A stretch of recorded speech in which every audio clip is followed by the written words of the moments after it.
నమస్కారం, మీ విజయ్ కుమార్ గంట. ఈ మధ్యకాలంలో ఎక్కువగా గాసిప్పులు, రూమర్లు, పనికి మాలిన అంటే నట్టింట్లో చర్చించుకోవటానికి వీల్లేనటువంటి కథనాలతో కూడినటువంటివి పత్రికల్లో, యూట్యూబుల్లో ఇట్లా వస్తున్నాయి. వెనకటి ఇట్లా ఆశమ్మ బూచమ్మ అమ్మలక్కల కబుర్లు అనేవాడు. ఇవేంటే కొంపలు ముంచేయి.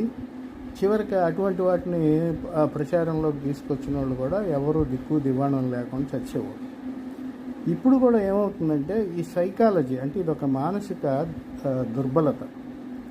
ఈ రకమైన ఇది సహా అది నిజం కావాల్సిన ఇది నిజం కావాల్సిన అనుకునే స్థాయికి వచ్చేసి చివరికి వాళ్ళు నమ్మలేనటువంటి మానసిక స్థితికి వచ్చి అటు భార్యను నమ్మరు, భర్త నమ్మరు, భర్త భార్యను నమ్మరు, పిల్లలు నమ్మరు, వాళ్ళు నమ్మరు. రకరకాలైనటువంటి దుర్మార్గపమైనటువంటి సైకో స్థితి వస్తుంది. చాలా వరకు ఎవరికి వాళ్ళు పునఃపరిశీలన చేస్తారు.